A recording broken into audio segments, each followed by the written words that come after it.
Hello, I hope this e-challenge is going so well for you. I hope you're having one e-meal or snack every day.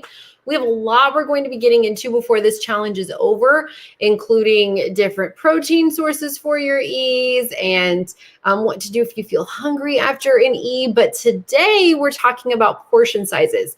So this is a question I get a lot, and the thing is with THM, we don't want to be focused on numbers too much, right? We want to know that we shouldn't have more than 5 grams of fat in our e-meal. Separating fuels is what makes Trim Healthy Mama work so well. So we don't want to have fat added to our E's. We don't want to have too many carbs added to our S's, even if they are healthy carbs. But we also don't want to be going crazy with the carbs. So what we're going to be talking about today just a little bit is having the right portion sizes. So I'm going to give you what the THM book, says about fuel sources with your E's, how much you can have. So what we're looking for in our total carbs in our e-meal is about 45 grams of carbs, or what Pearl has called a pulled back E. And I think the original book used that terminology too. I'm not sure if it showed up in the plan book, but using a half serving of an E fuel.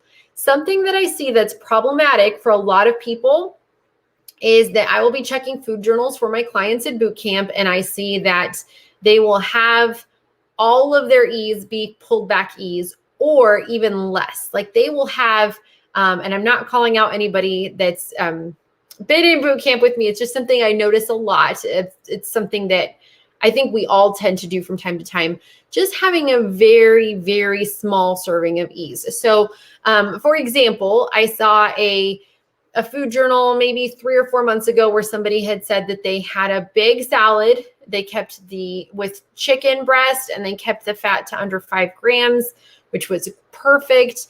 So that would have been an FP by itself, but then to make it an E, they added they said about a quarter of a cup of lentil soup. So that's just a really tiny portion, and they said they did that to make it an E.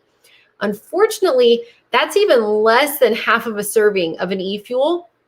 So yes, that might be a super, super pulled back E, but you might actually even be better off getting more real E's. And I told her, I think it'd be great to go ahead and have the full serving of lentil soup with your meal because there was no fat in it. You can have up to a cup and a half of beans in an E. So you could have a significant amount of soup because there's a lot of broth in there.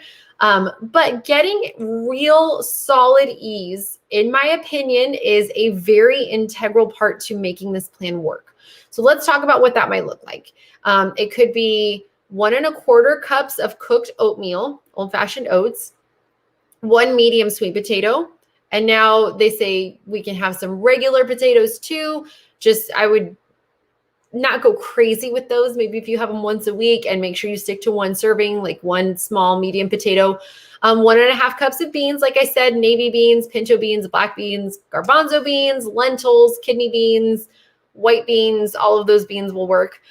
Fruits are great. Fruits can be, so like if you had a small apple, that would be a really pulled back E. So one of my favorite things to do is to have like 1 E fuel source could be 2 slices of sprouted bread.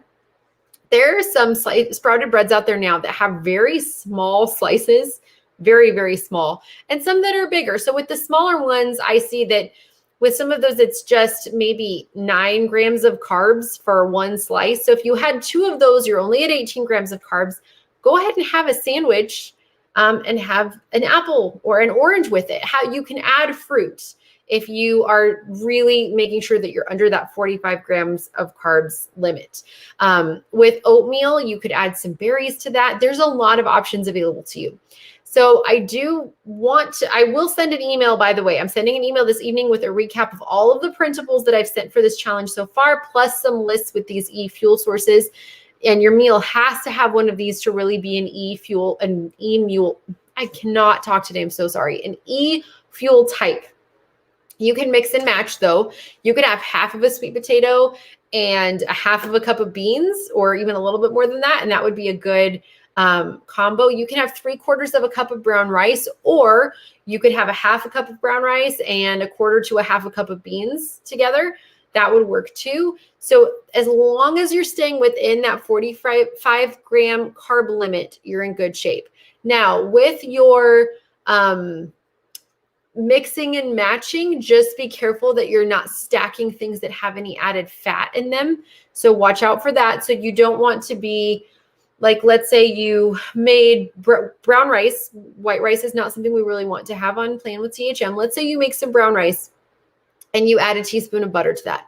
But then you make some beans and you add some fat to that too, some bacon fat or something. You could easily create a crossover by not being cautious of those things. And that's actually one reason that at restaurants, and if you haven't grabbed my eating out guide from the wellplannedkitchen.com yet, I have a bunch of meal ideas there at restaurants.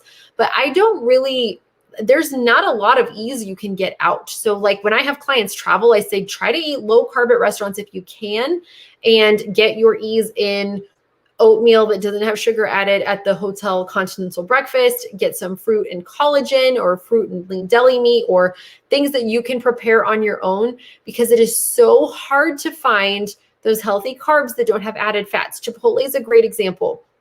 If you go to Chipotle, I would contend that you can't really get an E bowl there.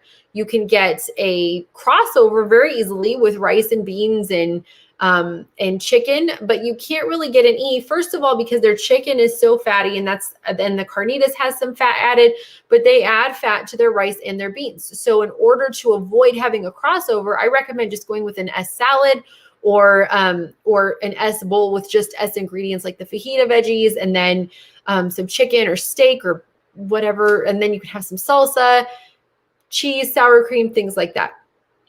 But if you're adding rice and beans, you're automatically creating a crossover. So that's something to watch for when you're combining two different types of carbs, or when you're at a restaurant when it's very challenging to stay on plan anyway. So the 3/4 cup of brown rice, that is about what the maximum is that THM recommends. But of course, we want to be anchoring every meal with protein, a lean protein. We want to be getting some vegetables in. All of those things will help us feel fuller longer, which is something that we will talk about later on this week. So those are the portion sizes we're shooting for. If you find that most of your E's are really scaled back and you're not getting a lot of healthy carbs, or you feel like you're not getting the full 45 grams, I would recommend shooting for getting a little bit more and sticking at that 45 gram limit, or getting closer to that whenever possible. And then if every once in a while you have a pulled back E, that's great. If sometimes those pulled back E's are just in your rotation, that's fine. We just don't want all of your meals to be that way. So my encouragement to you is make sure you're getting real good, healthy sources of carbs in. You're getting close to that 45 gram limit. And I hope you're enjoying your E's that you're having every day. I hope you have a great day, and I will be checking with you later this week. Please watch your inbox for the email today with all of the printables, plus all of the carb sources and their portion sizes, and where you can find those. I'm going to give you page numbers to look those up in the THM plan book. So I hope that's helpful, and I will talk to you soon. Bye.